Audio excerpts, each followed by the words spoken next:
Ready? Ready.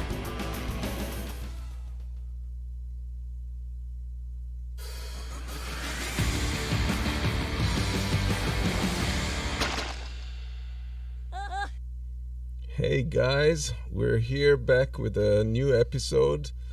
Getting a little rusty.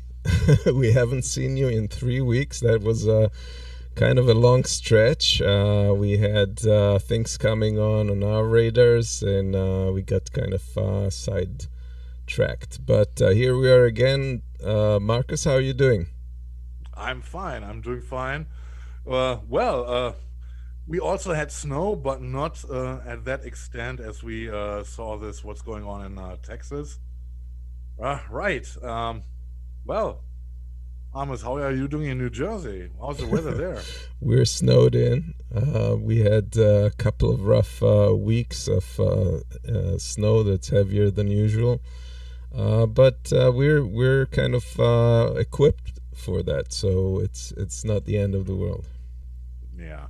Our snow already disappeared, and as a matter of fact, we nearly got kind of spring temperatures already again. And well, it came to over Texas with 1 week delay after we got snowed in, and we also had dramatic scenes here. Highways were closed and stuff, but as I said, it is not comparable to what was going on in Texas, because this was unseen, and when you hear that they had a stretch of about nearly 50 years right now where they did not see any snow there, and now it comes over them in such a massive amount. It is crazy, absolutely crazy, and talking about crazy, if you look at our card, they can see the craziness combined. Chris Christie, who meanwhile got on a better way mentally, as it seems. He had time to rethink stuff, and it seems he came to some good conclusions, or better conclusions than in the past. Then you got Ted Cruz, who were on a cruise to Mexico, and yeah, buddies meet, and well, and of course Bernie is in there, and he's not fitting to the dress code again, and he'll get all the blame, I guess. It's such a perfect graphics. I wish it was my work. It's they all line up so yes, perfectly.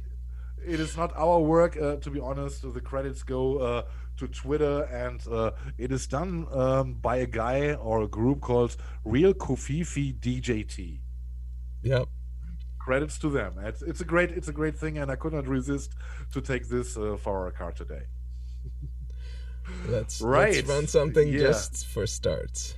Yes, originally we wanted to start with this, to get you a little bit in the mood, that we are having some jokes today, and of course a little bit of politics, and yeah, just roll it, Amos. I'm Marjorie Green, and I approve this ad. America's the greatest country in the world. I'm running to stop gun control. Open borders, the Green New Deal, and socialism. Save America, stop socialism. Bam. Yeah, this Yeah, guy's very been nice. doing all kinds of musicals lately. So Yes, we also saw him when he was putting the music for the woman from Tennessee who got maced. We all remember her, right? Anyway, let's go to our show today. What do we have today? As we already know, we will talk about Texas and Cancun cruise, which came up as a hashtag, which was heavily shared, and Amos is talking about impeachment, schminpeachment. What is schminpeachment? oh, it's supposed to be schmimpeachment. Sorry about that. All right, okay, no problem at all. And well, we will talk about Nina Turner. She put out an incredible ad, and well, we will talk about her a little bit, and we will talk about the squad also. He gave an interview to Mike Figueredo on the Humanist Report, very interesting, and we will talk a little bit about what she had to say there. And we also talk about someone who we also followed in the past. We interviewed him a couple of times with John and Laura when he was running for Senate in 2016 already, and we know him. He was the mayor of Braddock, and one of those guys who I really admire for his pragmatism, and he's someone who walks the talk, and this is something I really admire even more when it comes from a politician, right? And we'll talk about that, and we go out with some shortcuts with political cartoons, and I hope you will all enjoy it. And let's go over to Texas. Lots of snow. What was the first thinking? How did you? What did you think when you heard of it? What's going on in Texas, Amos? What was your first thought? Well, it's not. First of all, it's not just Texas. The only reason we hear more about Texas is because their catastrophe was compounded by their energy crisis, which just completely added to everything. It's just kind of multiplied the disaster. But the whole South is actually going through this cold snap, if you can call it that. It sounds almost cute, but a lot of people are suffering. A lot of damage is caused. And it started this way on last week, in the middle of the week. It's the accident turned catastrophe in just seconds. A semi-truck crushing car after car, captured by a driver on the Texas interstate. Only the collisions kept coming. The icy roads creating an early morning nightmare. A pileup of more than 130 vehicles, sending 65 people to the hospital and leaving 6 others dead. We had multiple vehicles sitting on top of each other. They were in precarious positions. Fort Worth's fire chief says authorities responding to the scene tried frantically to close the roadways. The conditions were icy. It was dark. It was cold. They were trying to get the road shut down. They were trying to slow people down, that were unaware of the condition changing ahead. One of those motorists, Blake Dybel, who was trapped inside his car for hours before somehow walking away unhurt.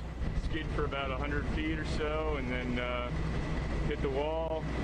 Then a few semis came through and just kind of plowed through a lot of people. Similar conditions in Austin, causing a 26-car pileup there. And it's not just Texas feeling the deep freeze. Across the South, quick-moving ice storms are making for dangerous conditions all over. A pair of teenage brothers in Oklahoma badly injured but recovering after icy road conditions caused their truck to slide right into a moving train. They knew that it was icy. They said, we did everything we were taught to do, Dad. In Kentucky, officials urging everyone to stay off the roads. My driveway, solid ice. Ice storms turning driveways into skating rinks and knocking out power for tens of thousands of customers as another blast of record cold moves in. And this morning, a large portion of I-35 West remains shut down as they clear that scene and continue to gather evidence to search for that cause. In the meantime, this area bracing for another bout of extreme weather. Lows over the weekend headed to the single digits. And we know how that ended. And one thing is, it's interesting because it's over there. It gets icy much more than in our area because the ground is initially warmer. There's a sudden drop in temperatures, and so the first snow that falls becomes solid ice, and it's really bad. So that's how things started, and then it just got worse from there. Here's a and collection. I imagine, when I saw the start of the video, the truck who went right into the other cars, I imagine in this moment that I would be the driver in this truck, and Horrible. I was hitting the brake like an idiot, and nothing happens, and you go with unlimited speed directly into the cars. It must be horrible, Terrible, Wow. yes, and we've seen the videos of like a truck just sliding sideways down a street, like completely, like as if it was a skating rink. Here's some compilation of some of the videos that came out of this disaster. Guys, so this is my house.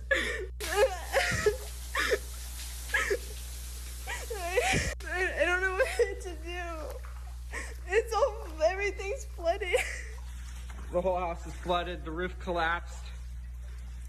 There's no power. Oh my God. It's awful.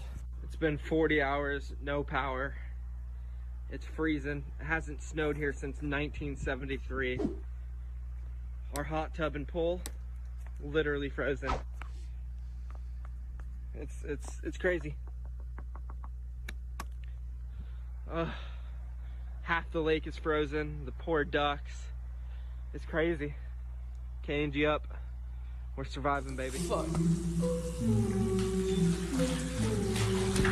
What the fuck? My shit's flooding for no fucking reason.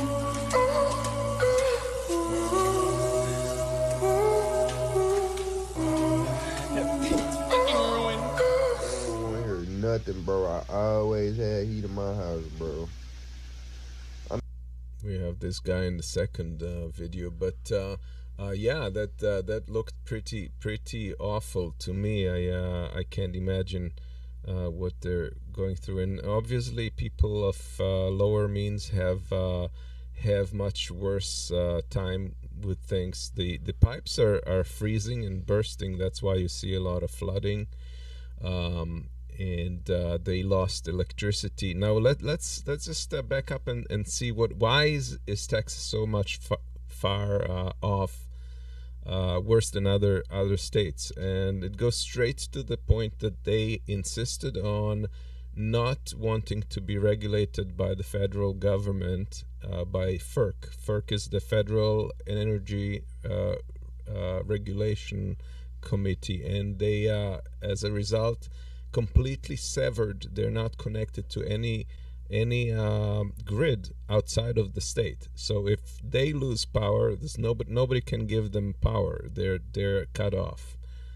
And on top of that, the reason they did it was to cut on costs, so that the power companies could do whatever they want without having to go by federal standards. And some of those federal standards require that the power generation equipment has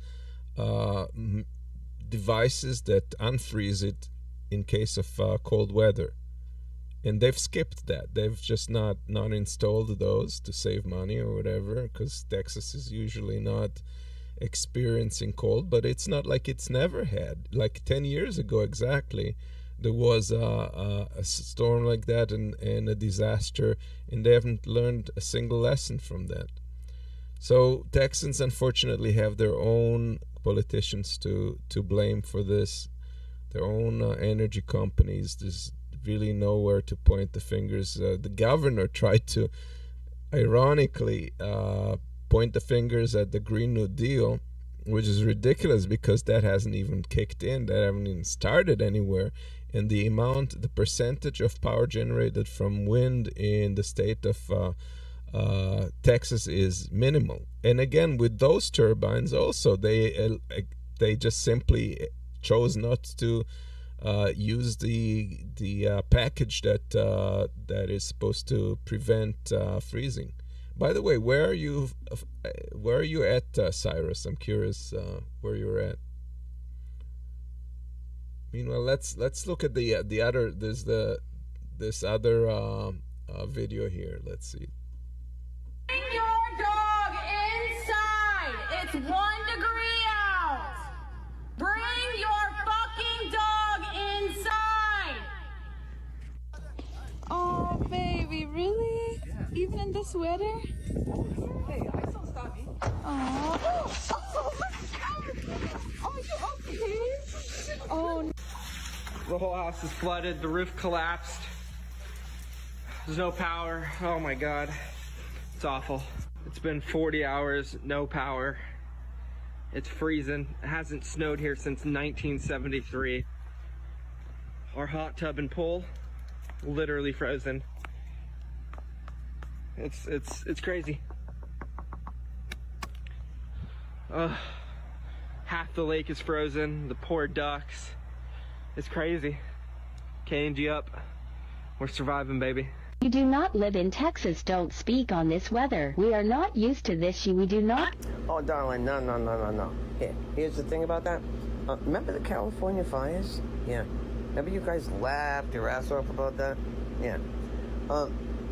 You're so cheap in Texas, that you couldn't even buy the warming modules to keep your wind turbines running. Good one. You have no salt for your roads, and you borrowed trucks from Ohio so that you can plow your roads. But you want to secede from the Union, because you got this, you can take care of yourself. But the minute you get caught in one snowstorm, you're picking up the phone and calling the White House and saying, help us. Now, we're not laughing at you up here. We really aren't. We know people are in dire straits down there, and it's not right. But maybe people in Texas will get a clue. Yeah. What are your thoughts? My thought, what you said before, exactly. You know, when I heard in the news that on some outlets, I think it was only Republicans, of course, who came out with the fantasy story, you know, of putting on a communistic takeover by AOC with her Green New Deal, which would be exactly what the condition is right now. And I think, are they fucking kidding me? I think, what are they talking about? They cannot deal with what they got right now, and they are painting a picture which has nothing to do with reality. I think this was exactly the question I was asking myself. In how far are those people still connected with reality? Even if the reality is ice cold and inches or feet high in front of their nose, right? Well, even he had to pedal it back because his fellow Texans wouldn't buy it. Obviously, it was just ridiculous argument, but it was not only coming from one side. There were several voices I watched in this week who came up with this fantasy story. You know? Oh, and Donald Trump Jr. said that it was the fault of the Democratic governor of Texas. Of course. Governor of Texas is Republican, so. Oh, okay. And even if he was a Democrat, you know, well, it doesn't change. It's a systemic error, you know. If I learn about the turbines they got in Texas, and it seems obviously Texas is one of those states in America who got a very, very high amount of windmills there, that those windmills are not working while during freezing times or winter or snowing times. Yeah, it's absurd. And well, we don't know this problem here in Germany or even further north or in the North Sea, where you have in the winter times, which is really rough weather there. We don't know that any of the windmills are not working because suddenly winter arrives. You know, I know it's a little bit different. It's a little bit different than in Texas. We heard from one voice in the videos that they didn't saw snow since 1973. You know, but. No, they did. They did in Texas. They did. They did in 2011, and they were warned by FERC. Maybe not in this part, or he was at that time in Mexico. I don't know. Maybe. But this doesn't matter. But we are living in an era of climate change. And in one of the next videos he will show us, we will get an explanation why we are seeing this, what is happening in Texas right now. And if we know this, and the scientists know this, the politicians know this as well, and still they're coming up with those bullshit stories. And maybe you wanna roll the video right now. Yeah, and it's something that you don't even hear a lot in the media. They may mention something that climate change may have something to do with it, but it's very downplayed, and that's a shame because it's very clearly related. And you will see that what I'm talking about in the next two videos. This one is from Bloomberg Reporter. What has become very clear is that there is a connection between those poles warming and the extreme weather events that we have seen. The winter in Texas, the extreme heat in California, the terrible chill that like Japan and India and parts of Europe have seen. I mean, there are a lot of weather patterns that are being upended by the fact that there are huger contrasts in weather in temperatures, and that is really all tied to global warming. So if you're asking, what's in store, we're in store for increasingly extreme weather and events like this, and it's raising the question of how we prepare for them. So that's one thing that talks about it, and then there is this gentleman who explains this actually very well. If you've been hearing that extreme cold spells, like the one that we're having in the United States now, disproves global warming, don't believe it. The fact is that no single weather episode can either prove or disprove global climate change. Climate is the pattern of weather that we observe geographically and over the seasons, and it's described in terms of averages, variations, and probabilities. But a growing body of evidence suggests that the kind of extreme cold being experienced by much of the United States as we speak is a pattern that we can expect to see with increasing frequency as global warming continues. And the reason is this. In the warming world that we're experiencing, the far north, the Arctic, is warming roughly twice as rapidly as the mid-latitudes, such as the United States. That means that the temperature difference between the Arctic and the mid-latitudes is shrinking. And that temperature difference is what drives what is called the circumpolar vortex, which is the great counterclockwise swirling mass of cold air that hovers over the Arctic.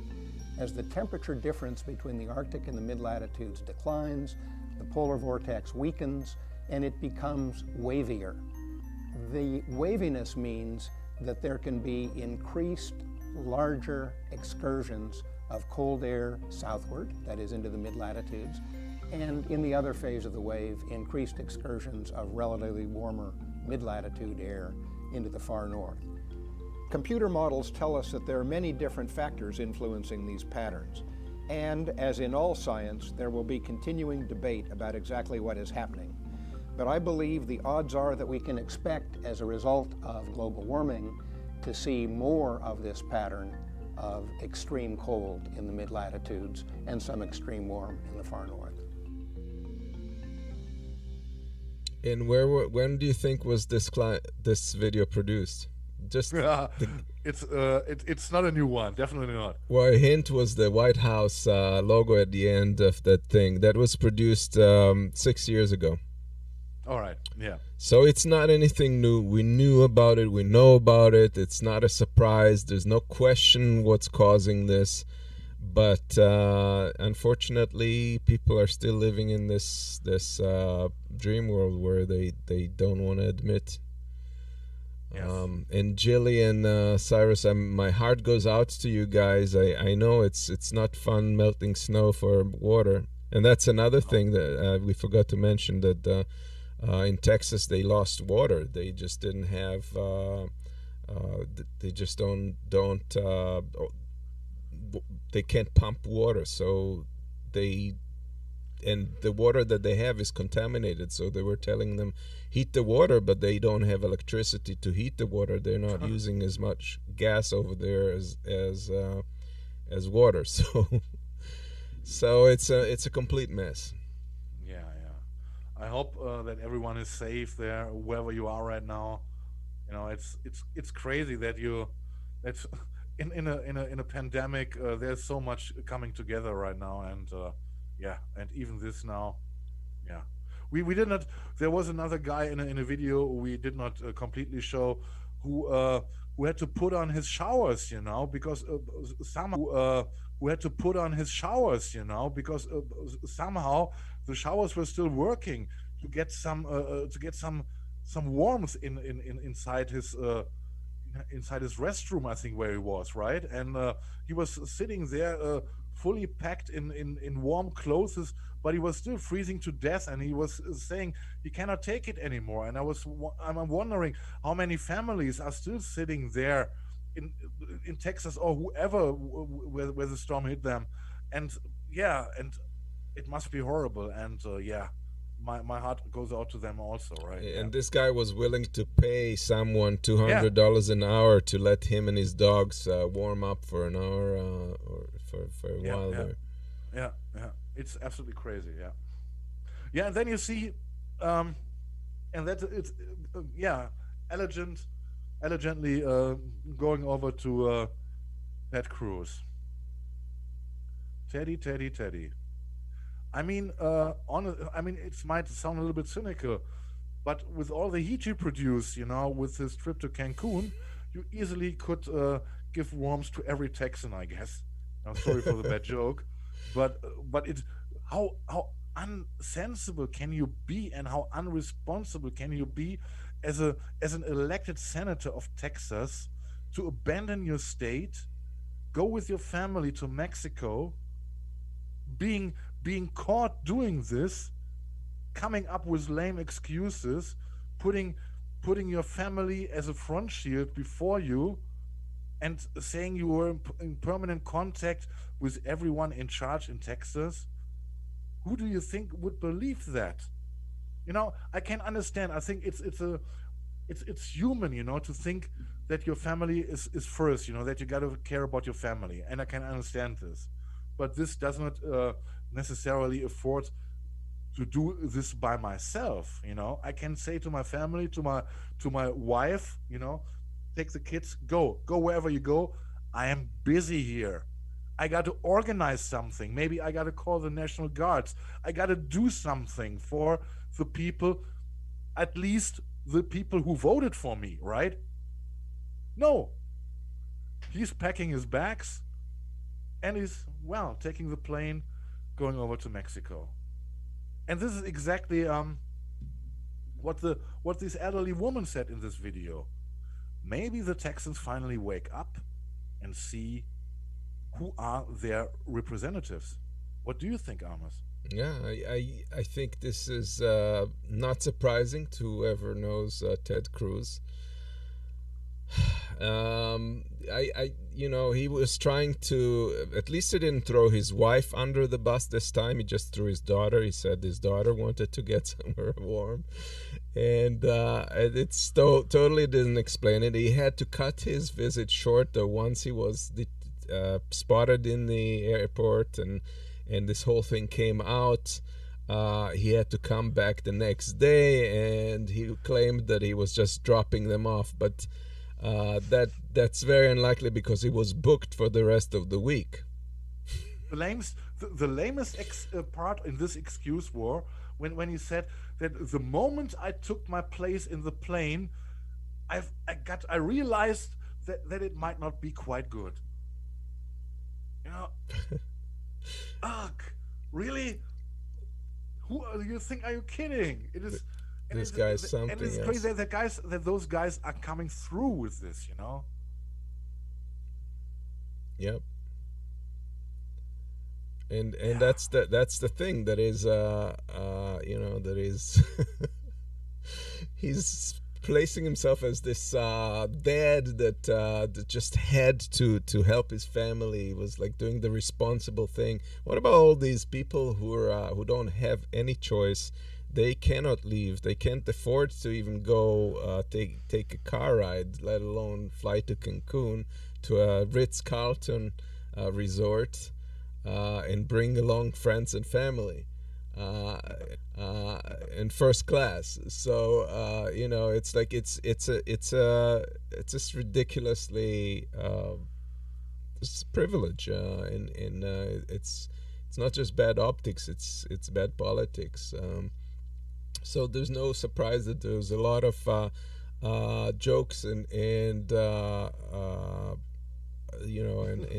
humor going on about him. I'm pretty sure nobody can find him from our audience. Nobody will see where he is. I can. I can also. Anybody else? We have missing. Have you seen this man, Ted Cruz, age 50? Height 5.8, facial hair weird. Last seen in Cancun, Mexico, leaving the state in the middle of a natural disaster. Yeah. And here's wish you were here. Love, Ted. Oh, and he has Trump with him. Yeah. Beautiful card, yeah. yes. And Ted Cruz denies having visited Cancun. Actually, that's a little bit. He didn't deny it. He just. I'm pretty sure this is fake, Amos. And here comes another one. I don't always fly to Cancun for one night during a pandemic, but when I do, I have to expand my suitcase so my Speedos will fit. Of course. And here's a version of the classic we know from the White House, from the Capitol riots. Yeah, exactly, yeah.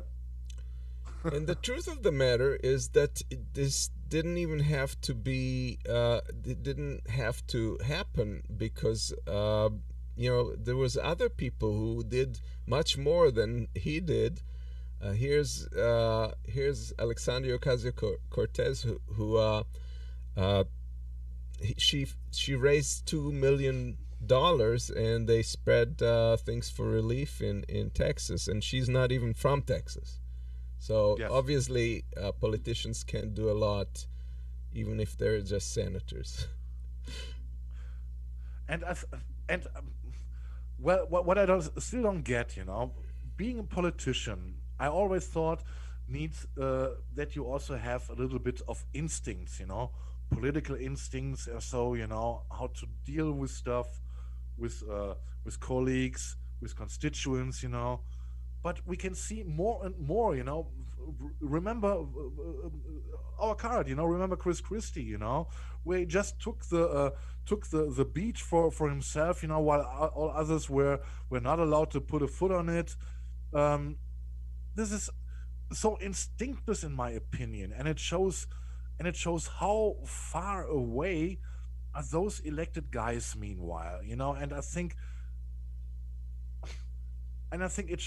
everyone should look through this, and I think it doesn't take much to come to the conclusion that those guys have to be voted out, because they lack instincts, they lack action, which is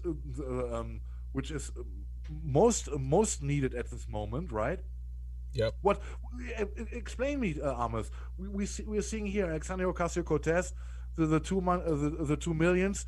She's from New York, not from Texas. But what is anyone in chat, or anyone who got news that Ted Cruz has put something on the table which gives actual help to the people in Texas or wherever they are? He's from Texas, for his Texans, to get them a little bit of relief. Is there anything? I would like to know this. No, we would have known that by now because the heat is so great. There's a lot of attention on him. And one of the things that came out was also that he left his pooch, Snowflake, a poor white little poodle. He left him in the freezing cold. If the power didn't come on, he could have frozen to death. And there's a lot of dog lovers in this country. They may not like people, but they like dogs, and so this did not wash very well. And somebody posted a picture of this poor pooch looking out of the front window. I'm glad that he survived, but that's kind of a heartless thing to do. To leave a dog in sub minus temperatures, just like in that video we saw, somebody was yelling for the neighbors to take their dog in. I don't want to go too far, but it tells not only a thing, in my opinion, about Ted Cruz. It tells a little bit about the Cruz family. Yeah, well, a little bit about the Cruz family. Yeah, well, I presume that he married the right person. Yeah, I guess it is not his poodle, right? I guess it's the pet dog for his daughters. Possibly, right? Yeah. And how can they, break? How can they have the heart to back their dad. You know, it's cold here. Let's go somewhere where it's warm and leave their pet dog behind. Right. I'm sorry.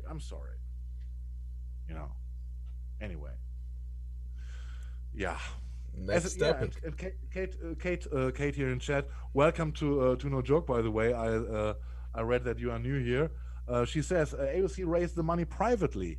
Exactly, that's the point. That's correct. What is that group doing? You know. Yeah. Yep. Anyway, let's go to something. Yeah, nice. Nina Turner. Nina Turner is back, and oh my, she is back. I'm pretty sure most of you already watched the new advertisement clip for a campaign for a run for Senate, for Senate or House, for Senate, right? Senate, yeah. Okay. Sometimes I mix it, and yeah, just roll the video because I think there's so much importance in this video, in my opinion. But let's run it first. You know, sometimes black women. Sometimes we are accused of, you know, when they want to slam you and slander you, being called angry. We can't be aggressive or assertive. We angry. We can't be determined. We angry. Well, sisters and brothers, this morning, I am here to say to you that my name is Nina Turner and I'm an angry-ass black woman. I'm mad. I'm mad about a whole lot of stuff. Because if you ain't mad about something, then baby, you are not awake. With these hands, we will rise up. I'm mad that we gotta beg people in power to know that the wages of everyday people are not keeping up with inflation. I'm mad as hell that our young people have to graduate with a degree in one hand and debt in the other, over $1 trillion worth of debt. I'm mad as hell that we gotta beg people to understand that we must protect Mother Earth to have anything. Oh yeah, I'm mad that mamas and daddies and grandmamas have to worry about whether or not their babies can walk the streets in America. We got too much on the line. Too much on the line to sit idly by. Too much on the line. Too much on the line. But I want us to channel this anger. This is important. Channel the anger and the passion that we have into action. I'm mad that we are not doing enough in this country to shore up. And guess what? We taking applications. Everybody can be an angry black woman. Join me, y'all.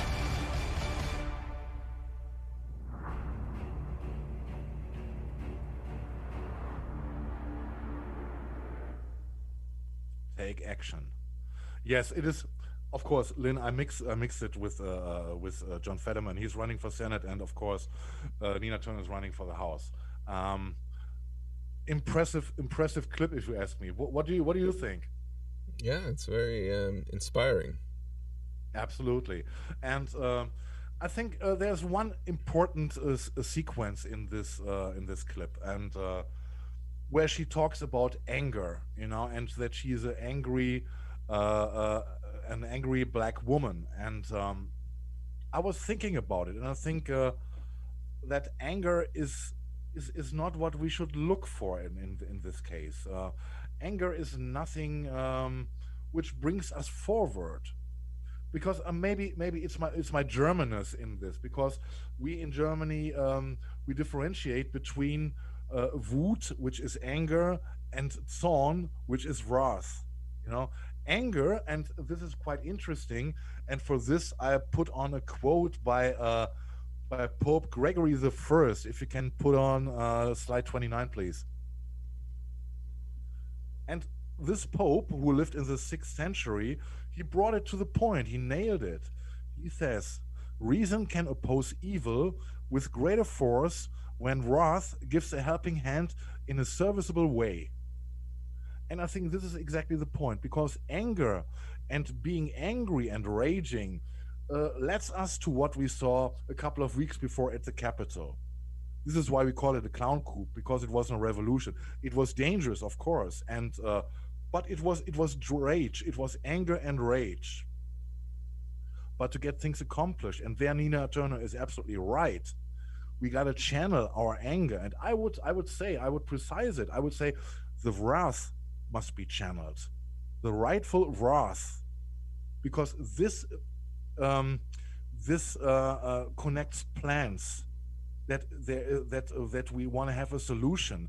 There is a constructive thought behind, that we have our rightful wrath to get things changed in a positive way. While anger, and this is the second quote of Pope Gregory I, he says, anger is the unrestrained sister of wrath.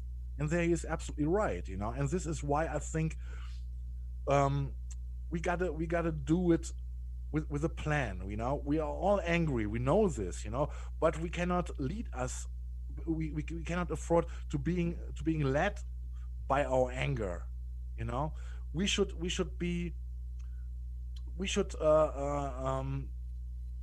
set our money, if you want so, on common sense, within our wrath, to get things accomplished.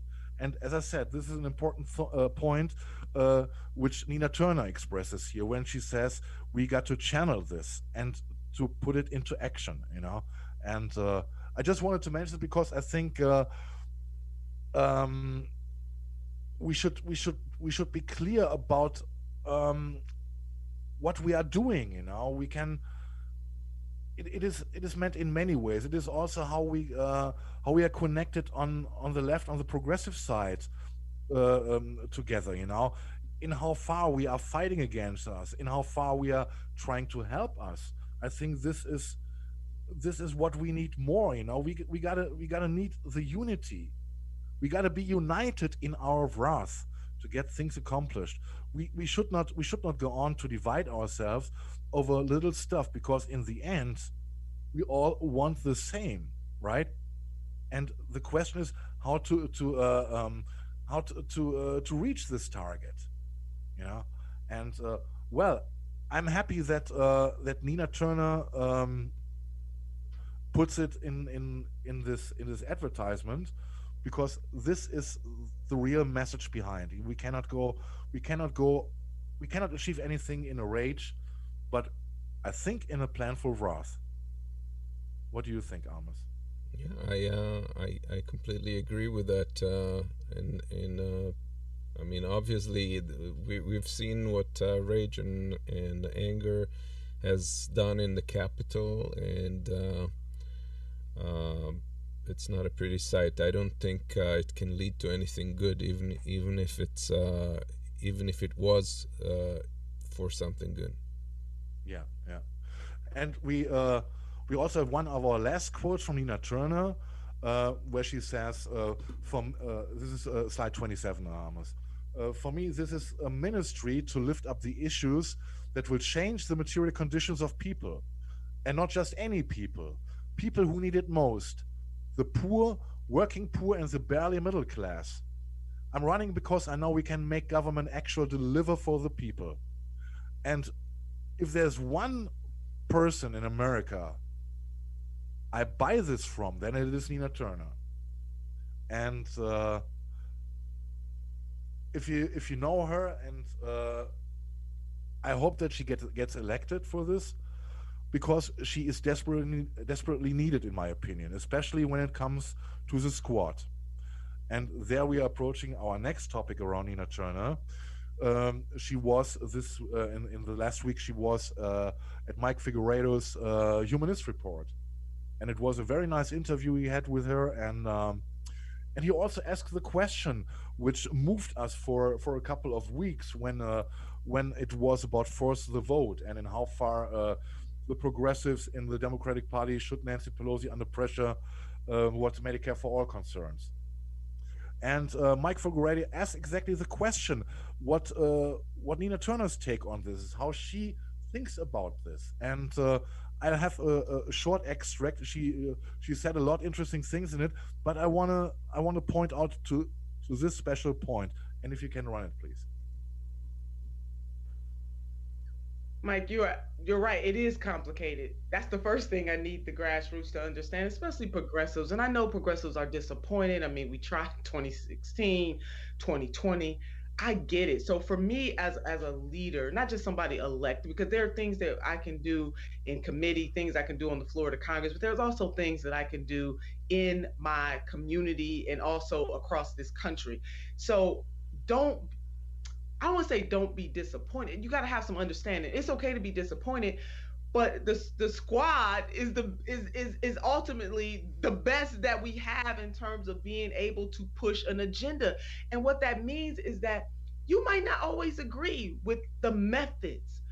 I need people to understand that when you are on the inside, it doesn't mean that you are selling out. I know they've gotten a lot of pressure, but they are the ones up there holding it down. They're pushing as hard as they can. And just because things are not going exactly the way, just because they're not using the exact tactics that some in the activist community want them to use, that doesn't mean that you throw them away. Because guess what? If you're throwing away members of the squad who are our best opportunity to get what we need, and also some members of that progressive caucus, then you're not going to have anybody there. So if the prerequisite, in summation, if the prerequisite for relationship means that I have to do, or the squad has to do everything you say, the way you say do it, then there's not much of a relationship.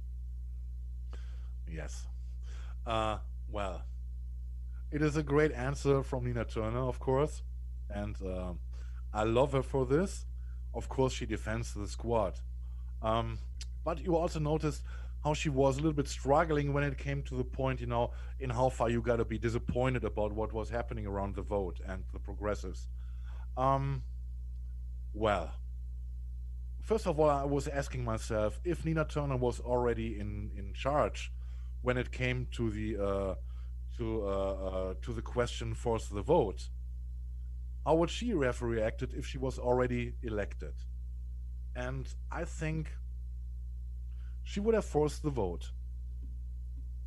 And why she is now defending the squad, and it is clear. If she gets elected, she will definitely take a leading figure in the squad, definitely. And the accusation against the squad and AOC, etc., that they were sold out, we never said this here on this channel, but we clearly said we would never suggest that someone of them would be corrupted or something like this. But the place itself, Washington D.C., the toxic environment you are working in, I think this is also a kind of thing which impresses you and makes you maybe shy away from harder steps you originally wanted to do. And this is exactly the point, I think.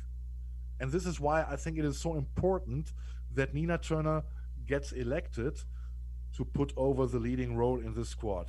Because in my opinion, and I think there's no one who can say that Nina Turner is near a person to be corrupted by anything. I don't think she's a person who can get impressed by money, because her biography, what she did in the past, tells a different story. It is the same as you would accuse Bernie Sanders of being corrupt, And I trust Nina Turner, though. And there's another point.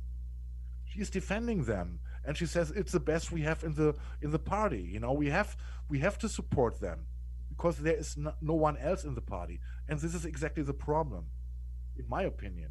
Because in my opinion, the Democratic Party is not curable. It is not changeable. But if the squad and Nina Turner and the progressives would have a chance to be in a third party option, in a third party option which has a competitive character, I think this would be completely different. But within the party, there she is right. Within the party, it is very difficult. As I said, I don't think that any one of those is corrupted or sold out, but they, we know about the many examples how they were ridiculed, belittled, and blocked, And this, I think, this is the point which impresses people, you know. And I don't think that Nina Turner is a person who would be impressed by this, because she also has the experience to work in such an office. You know, she's not new to this business, right? Amos, what are your thoughts on it? Well, I take her more at face value. I think that she's right. Generally, we've had that discussion before, and I think generally, I don't see the progressives in Congress as sellouts. I think they're doing what they can. They don't necessarily do it the way we think it should be done, and maybe they're making mistakes. But I don't think that they have abandoned the cause, and you can see that they're focusing. We'll see this later also with Fetterman running for Senate in Pennsylvania, where it's an indication of how the battle right now is centering around $15 an hour minimum wage, which seems like a reachable goal, and I can understand some of the reasoning why. And this is where they're right now, where they're focusing on. So I don't know if I agree. I think healthcare is more of a pressing issue, but perhaps their strategy is different, and that's that's entirely a different debate. But yeah. And I see here's a comment from Melissa H. Hi, Melissa. Jimmy D screaming, cursing, name calling the squad is like screaming at a fat person they don't want to lose weight, calling them weak and a slop because they are not following his diet plan. Up to a certain point, you are right, Melissa. But I also share Jimmy Dore's opinion on that. What pressure concerns? Because we learned that only pressure makes politicians move. If it was in that extent correct, is discussable, of course, right? But I think a good motive for politicians to get moved is pressure. And I think we learned they need pressure. A person like Nina Turner, for example, I don't think that any pressure impresses her. This is also another point, because she's putting pressure.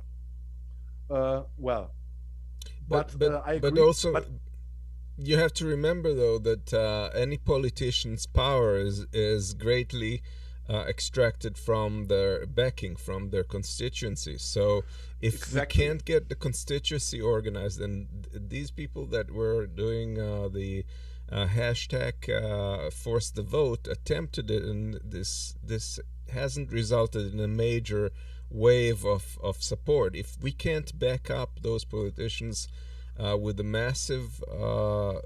massive public backing, then it's not helping them.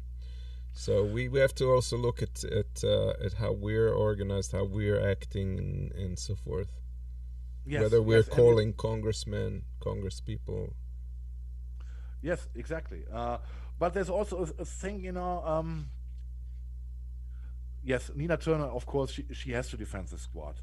But if you look at a couple of years ago, when the Tea Party was building on the Republican side, how did it work?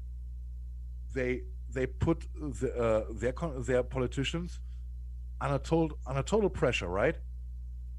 And this is what we have to learn from them. That when it comes about our core values, there is nothing we want to there's nothing negotiable, This is where we stand, and this is exactly why you got voted into your office, And of course, as I said, we can discuss about calling people names. I have a different approach, but when it comes about pressure, I absolutely agree with Jimmy Dore, right? And yeah. So thank you, Al, for the generous donation. Exactly. Yes. And there was another comment. Yeah, Schulze also. I'd be surprised if she didn't win. She has a big lead already from what I know, and she ain't her first rodeo. Yeehaw. Yes, there was also an interesting video. I think it was Mike Figueredo also. where he says the deal is not done yet. He has heavy competition there, especially from the establishment Democratic side, And if you remember what happened with Bernie, was it New Hampshire when all the Democrat establishments pulled back, and all put their votes behind one resting candidate from the establishment side? Bernie was lost, more or less. And the exact same scenario could also happen with Nina Turner. This is why it's so important that she gets the support from every side she can, right? Yep. Anyway, yeah. Thank you, Al Wolski, for the $20. Thank you so much. Great. All right, and let's move on to impeachment. Schmimpeachment. Yes. Schmimpeachment. Impeachment.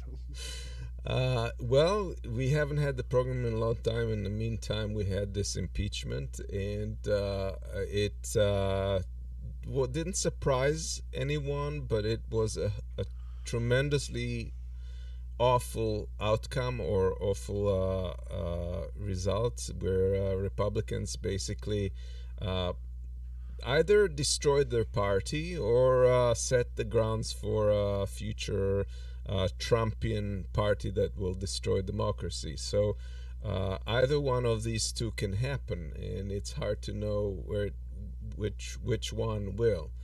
But it was just incredible that they almost unanimously chose to acquit Trump in spite of this awful insurgence, where he clearly was to blame for it. It would have not happened, obviously, without him guiding this whole thing through. And even Mitch McConnell, who I don't like, stated as much. And so it's not at all so not a surprise that we have a lot of jokes about Republicans. Yes, and this is when I checked Amos segment earlier today before we went on the show. I was thinking, okay, good. But why doesn't he put on any articles or any news around this? And then I watched through it and I go, okay, yes, of course, he's right, because there's so much said and written about the impeachment, and he only can ridicule it. And yeah, let's go for it. Yeah. So basically, here's one of the impeachment. You know the drill. During the trial, check your phones and backbones at the door. Yes. Yeah. We find the president innocent by reason of we don't care if he's guilty. And this is so true. The fact that they could just completely abdicate their responsibility to do something that was going to block Trump's rerun in 2024. I don't know if he will be able to, if he's going to. It is not only about his rerun; it is about his influence. They gave ground for Trump now to influence the party. If he runs or not, he has them in his hand, right? Yeah, and he's started by waging a war against the existing Republicans. Yeah. And some of them are betting that they're going to be on the winning side, and they're going to go to kiss his ring when the time comes and they run for something. And others are battling with him. He's attacked Mitch McConnell, who's been like the establishment of the Republican Party for a long time. And Mitch McConnell, the personified evil. Yeah. Das Turtle. It's crazy that he is even out of grace with Trump. It is crazy. Yeah. It is crazy. Well, it's not crazy that he's out of grace with Trump, because Trump is out of grace with anybody who is not for him. And at some point you can't be. To put it like this. Yeah. So so this can either take votes. He may splinter off half the party. About you mentioned that 52%, according to a poll of Republicans, were still supporting Trump to run. Yes. Yes, yes. From the poll I watched a couple of days ago, it was 53 of the Republicans want Trump to run again for 2024, 12% for Pence, and then it got only single digit the rest. I think in the middle 2 or 3% was Ted Cruz. I don't know if it was before Cancun or later. It might have changed. Yeah. It's crazy. Those numbers are insane. You know, and They are, but yeah, how to that's deal with it? so that is the question. If he takes his votes and moves somewhere else, this could splinter off the Republican Party, which on the one hand may not be bad because then he's likely to set up Democrats for win, but on the other hand, if he does eventually get, if that party, anti-democratic party, eventually gets a majority, that would devastate this country, and I unfortunately have that vision of that happening sooner or later. It is already transpiring, if you want so. Yeah. Look at what happened to Liz Cheney, and to Mitt Romney, and to all those who voted in favor to impeach Trump. Yeah. They came home, and their home Republicans, they blamed them for their vote. You can see the direction very clearly where it's going. Yeah. You know, and now with Trump still being innocent in the official view, if you want so, having the thumb on the Democratic Party. Wow, there's only one direction they can go now, in my opinion. They will radicalize even more. Yeah, the Republican Party is not what it used to be. Here we go. Yeah. This is what it looks like. Yeah. In the middle, in the pink, is the empty green, right? That's correct. All right, yeah. And the fact that there are people like that running the party, like she's not yet running the party, she's censored and all of that, but the fact that they couldn't even bring themselves, the Republicans couldn't even bring themselves to ban her from committee assignments. I can tell you the next part of her career. They will build her up as the Republican AOC. This is what's going to happen with her. Well, forget about like people like Taberville and Cruz and Hawley, who were implicit in bringing this insurgency on. If you can't even do anything about this woman, we just we can give up. I mean, they will build worse. up because they will build her up as their coming Republican superstar, because they know that they would trigger the Democrats, the progressives, as they are triggered by AOC. It makes sense to do this with her, you know.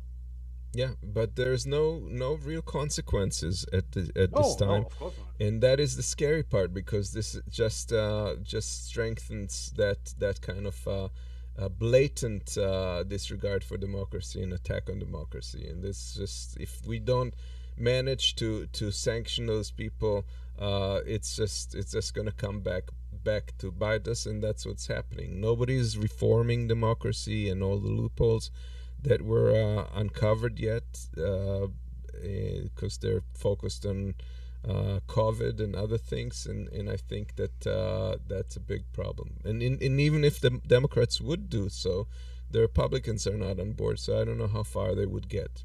So there we are. We're at a really difficult situation. Here's another one for. Thanks for sacrificing your life to save our lives from the violent mob incited by the guy we just acquitted. Yeah. That's pretty real. And yeah. Here's evidence. Not guilty. Yeah. Here's one with the crime ribbon blinding the GOP.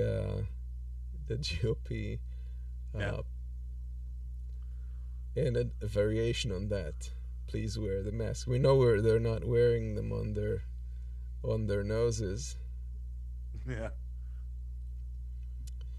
And here's, if they don't convict him, does that mean he's innocent? No, Piglet, it means they're all guilty. And here's Representative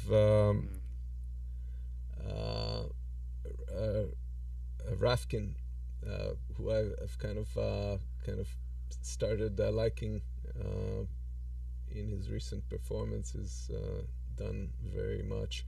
And you have the Trump supporters and the QAnon saying that Democrats have their conspiracies. And here's Trump's lawyer defending. Your Honor, it's conjecture to imply that my client huffing and puffing led to damages inflicted on the two houses. Besides, he left his job as the big bad wolf, so he can't be prosecuted. Yeah. Well, this is great. I like I like it. And here's Trump after blowing up the scene. Gotcha, spontaneous combustion it is. And here's another one for next time. They're basically not only just cleaning him, purging him of any guilt. They're actually setting him up for future mayhem. Yep. And that is the most egregious thing, that they're like still backing him up and pretending that they're he hasn't done anything, and it's all the Democrats. It's all Democrats. They're making things up and they're lying and they're so. I won't buy it. No, I heard it's no, very definitely crunchy. Not, no. God. But no, I think that that's the part where we have to talk about Mitch. Well, he's if you remember from before the transition, he was saying they should not, they can't do anything right now at the last days of Trump's presidency, but he wouldn't be opposed to put it on trial after. And during the trial, he hasn't.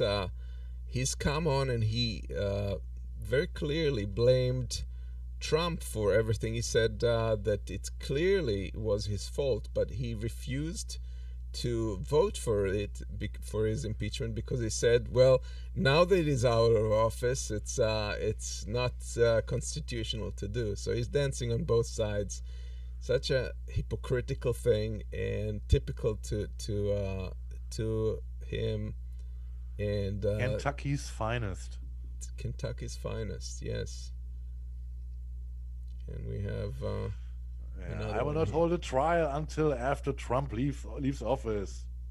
If this trial was while Trump was in office, I would have voted guilty. Of course. That's exactly what he did. Yeah. And here's the contrast between courage and cowardice. Yeah. This is the sergeant that led the mob away from the hall where all the delegates were, all the congressmen. Yes, and now one riddle. Who you might guess has the millions on his account? The guy on the left or the one on the one on the right? Right. And here's our turtle on its back. Yes. Trial is over, and I'm ready to move on. Yeah, ready to move on. Good question, Amos. What's going to happen with Mitch McConnell? What do you think? Nothing. Really? He's a politician. He knows how to win his races. I think he's probably going to win. No. I mean, he was just re-elected. Yeah. This is why another crazy vote result. But within the Republican Party, I mean, he's do you think solidly in power. Yeah. Do you really think that he will stay that powerful within the Republican Party after Trump broke with him, and there are so many new radicals coming in? That's a good question, and I know Republicans, the way they've shown themselves as cowards, probably they will not stage a mutiny. They might be a few that here and there say something and then backpedal, like they've done with Trump, but I don't see them throwing him off board. Yeah. All right.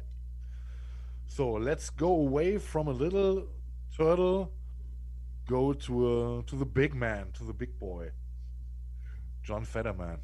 And as you know, I'm a Fetter fan, and what I like about him is that he walks his talk. And we interviewed him in 2016. You remember when John and Laura interviewed him, and I was also there, and it was great to have him on the show. And he was in 2016 until Bernie was dropped out. He was with Bernie, and then he supported Hillary Clinton, and there were a lot of progressives who accused him of being not a progressive because of doing this, and it left him quite unimpressed. And he said because his job was to deal with the situation and to look for ways to do the best for his constituents, and it would not have made sense after Bernie dropped out not to support Hillary, and this shows exactly the thing I like about him, his pragmatism. And if you know, I think everyone who watches the show knows about his story, that he once came 20 years ago, he came to Braddock, which was one of the dangerous cities around, with a high death murder rate and stuff, and well, he brought himself into it, and he made things work, and he put his own money into it, and he took care of for the kids on the street and for the families.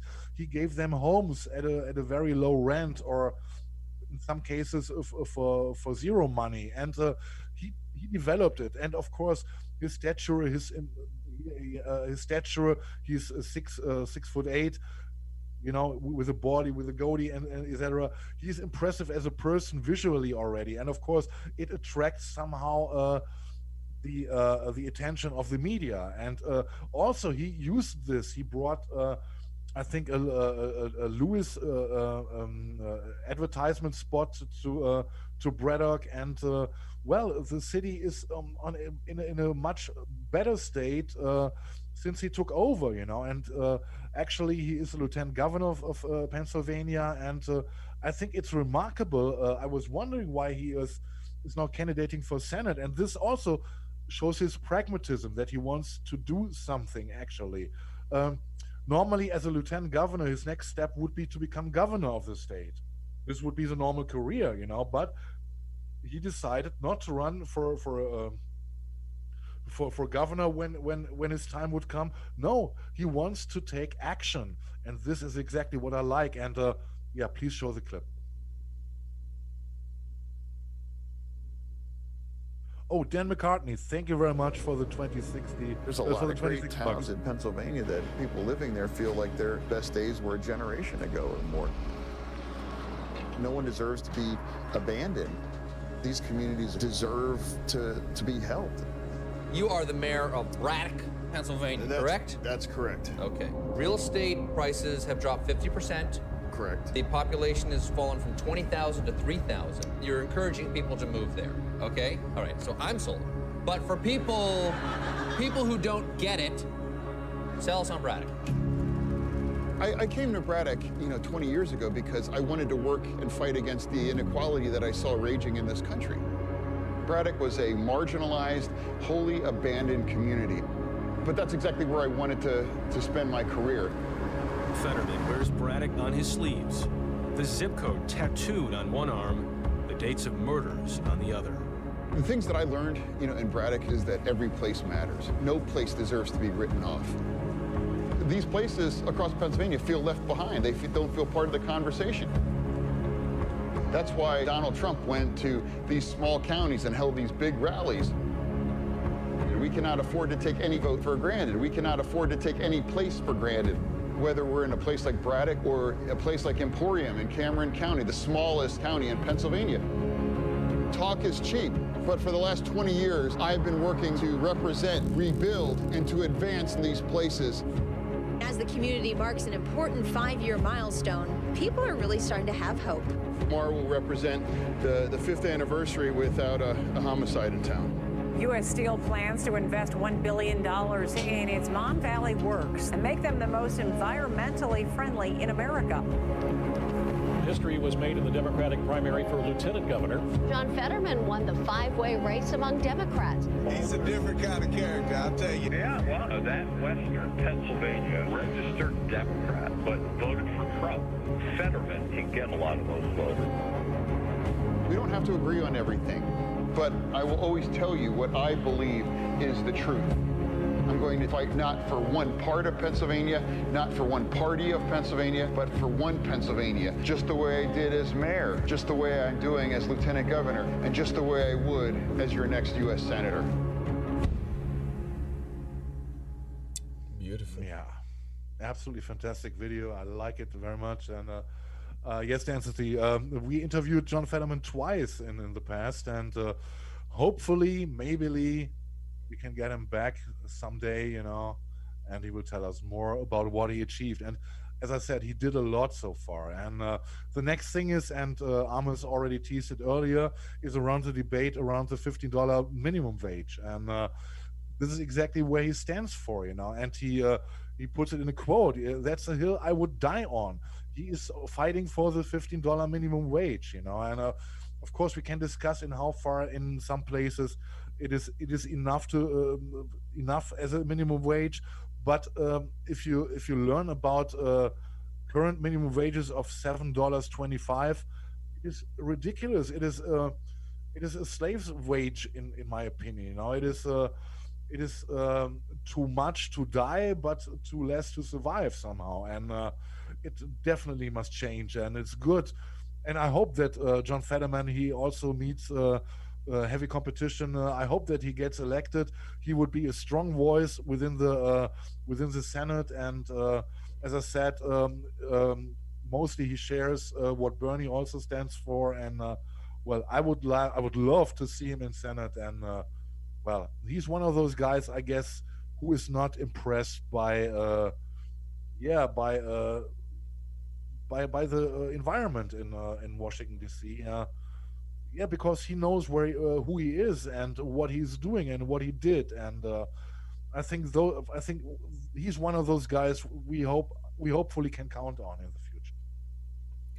And he says that they basically he hasn't moved his positions. It's the Democratic Party that is getting closer to his stance. So yes. Yeah, absolutely, yeah, absolutely fantastic. And well, John Fetterman, let's wish him luck, support him, send him money. Yes, please support him. He also needs every help, just like Nina Turner in Ohio. He also needs all the help he can get for Pennsylvania. And well, let's go to a 25th anniversary we have. Look. Yeah, we have 25th anniversary of Democracy Now! Amy Goodman is the executive producer on that. They basically she and some others did a phenomenal job. It's 25 years yesterday that they started it, and it's just an incredible show. They initially started on 5 stations on Pacifica. They were hosted in the WBAI studios, and sometime after that they had some disputes. They moved out and they moved into Chinatown, which is the south point of Manhattan. and they were doing their work from there. They've done incredible journalism. She was a war correspondent internationally. She went to places like India. She witnessed murder of Tamil people and broadcast it. She interviewed people like Clinton and so forth who got upset with her because she was asking probing questions. Quite a history. And she's still up there and active. This is an older picture of her as she was younger. This is more recent. Strong progressive. She's been fighting for fighting for the women's rights, for international justice. Sometimes her positions are not sometimes people have problems with her positions, but on the whole, she's provided an amazing alternative to mainstream media. They're currently covering 1,500 stations across the world, some of it in video and some of it not, like on radio, and that is just quite an incredible thing when we're thinking of our coverage. So kudos to them. And I hope many years to come. On the other hand, we have Rush Limbaugh. Well, he bites the dust. He had lung cancer. He was the person, though, that started this whole conspiracy theory acceptance in the media and pushing that without him, Alex Jones probably would not have risen to what he's become. His stances were quite racist. He had to defend some of them. And he, of course, was nominated. What was that prize, Marcus? Something was given a prize by... you're muted. He was given a prize by... sorry. I think it was a Freedom Medal or something. Something like that, yeah, by Trump. So, not surprising, but yeah, we're done with him. So there we go. Literally. Well, and we are not done with the Republicans, and we are not done with how badly they would need us. And there's a brilliant guy. We already had him on the show last time. It is Steve Hofreiter, and great stand-up comedian. Marcus. Hofreiter, Hofstetter. Sorry, Hofstetter, of course. And he's a great stand-up comedian, and well, he's also known as the heckler killer. And nobody who is with his senses should try to challenge a stand-up comedian during his show. And a lot of people are doing this, are trying this. It doesn't look good for them. And it is more remarkable that in the past month, he more and more got into politics or to share his political views. And it's very interesting what he has to say about the Republicans or Republican sympathizers who are dealing with our media culture, if you want so. And please run it. To the right-wingers telling progressive entertainers to just shut up and dribble, I want to make a point. You need us, and I'll tell you why. You complain about California constantly. You say that liberal Hollywood elite types are ruining America. You call us the problem, but you need us. You tell us we should get a real job, but then you steal your cousin's Netflix password to watch us doing our real jobs. You tell us our opinions don't matter, and then you buy your children our posters. You tell us that if we don't like it here, we can leave, but you're unable to leave your couch because you're glued to watching us. You cancel arts programs at schools, but then you desperately need art to get you through a pandemic. We're the only thing that's kept you sane for a year, and you spend every day of that year telling us that we're worthless. Most of the musicians, the actors, the writers, the comedians, and the athletes that you watch are embarrassed by your politics. Do you tell your child that the person that they're lip syncing to on TikTok would vomit if they heard your opinions? But wait, it gets worse. You aren't just crybabies, you're actually unpatriotic. You tell us to support the troops with stickers and magnets that were made in China, while we're the ones traveling to bases to actually support them. You demand your football players stand during the paid sponsorship for the military that you're too cowardly to serve in. You binge The Handmaid's Tale without realizing it's a cautionary one as to what could happen if you're left in charge. You wait in line to see the new X-Men movie without understanding that the moral of every X-Men story is inclusion. You sing along with American Idiot, having no idea it was written about you. And you tell us that there's no racism in America while blasting rap songs about your role in racism in America. You hate us, but you need us. Because what would you have without us? Saturday Night Live with just Dennis Miller and Victoria Jackson? Who would be on your Walk of Fame? Ted Nugent, Scott Baio and Dean Cain? James Woods, Kirstie Alley and John Voight? Kid Rock, Christy Swanson and Kevin Sorbo? Here's a secret.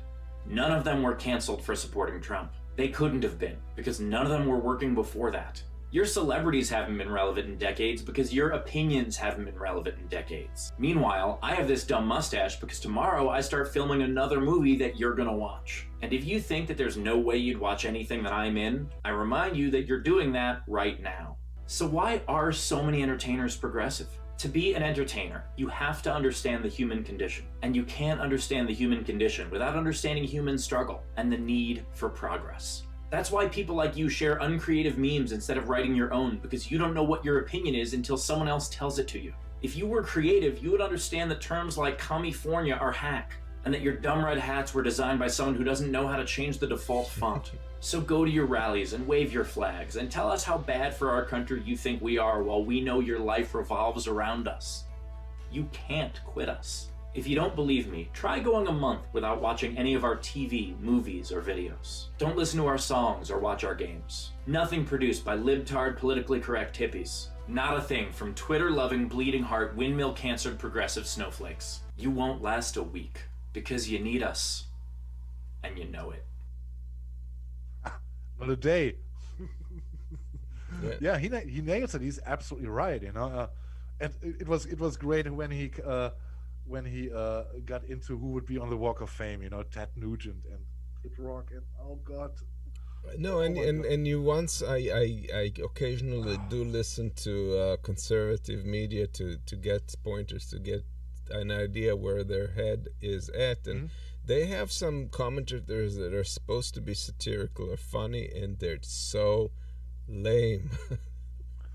Yeah. So I don't know. I think there's been some research done in terms of the fact that conservative mindset also has correlation to humor.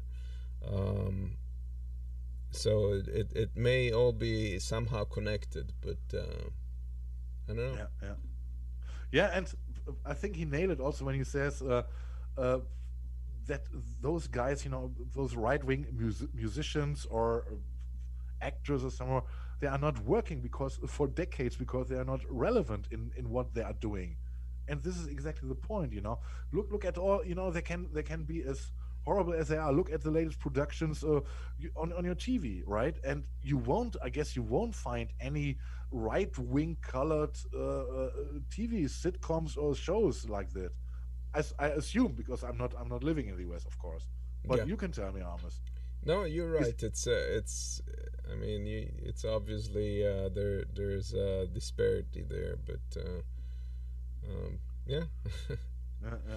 And I guess the comment from Dan McCartney here, "Don't do it, Amos," is regarding your what you said, that you're also watching conservative media, and I think it's absolutely important that you do this. And I gotta confess that I'm doing this too rarely, because you can only find your own perspective if you got to see all the sides, and exactly you got to see how things are developing on the other side, and it is important to get an overview, and you're doing it right, Amos. Just don't do it if you have high blood pressure to begin with.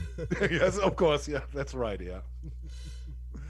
Okay, let's see where we are. we are nearly at the end, I guess, right? Yes, we have some. Empire Roundup is next thing, yeah. And there's Antifa. Hey, Auntie. Antifa, yes. Everybody's blaming her. Yeah. Poor Auntie. Yeah, this is what we talked earlier about. This is Texas grid not connected to the rest of the country, and the Texas Republicans not connected to reality. It's her fault. It's all because of the Green New Deal. Of course. And this is a completely denial of reality. Mm-hmm. Yeah. And there we see Mitch McConnell is going to go to the pile of shame. Pastimes. Wall of shame. Yeah. Practically and morally responsible, as Mitch McConnell says, but the basis says no, docile and unsmiling political hack. Yeah. Yeah, both are right. Yes, and there we see I'll ask for socialist handouts when hell freezes over. And look, it did. Yep, there we go. And this is Texas Hold'em. This is very sad, but also a little bit. This is nice but sad somehow. I think this cartoon, right? Yes. Yeah. And there we see the altar of Trump, and the Republicans, praying to it. Yes, Your Holiness.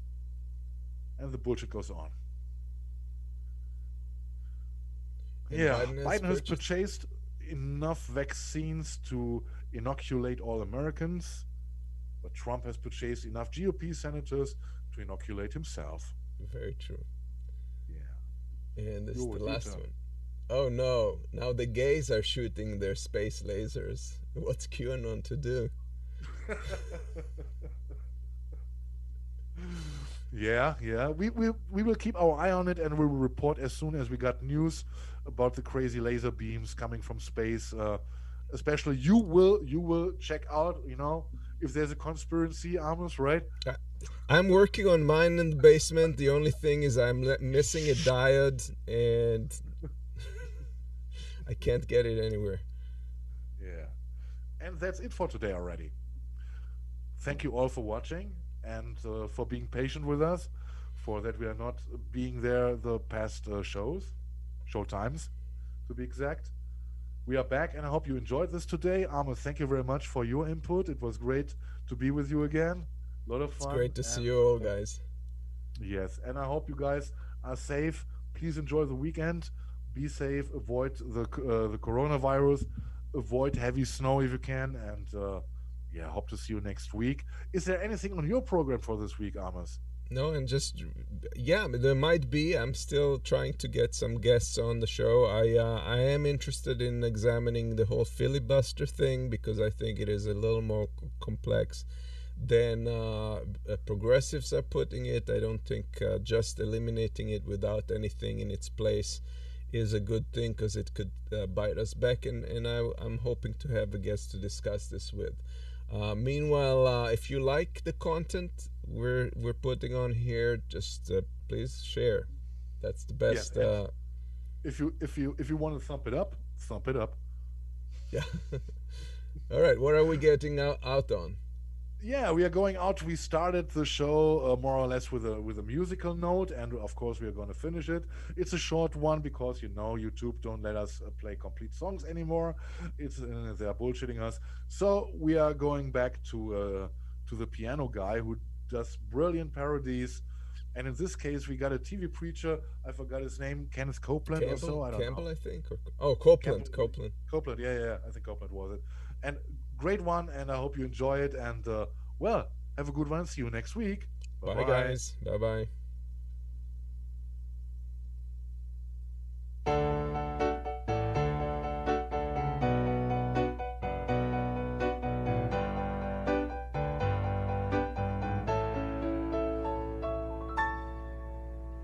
Execute judgment on you, COVID-19. I execute judgment on you, Satan, you destroyer, you killer, you get out, you break your power, you get off this nation. I demand judgment on you. I demand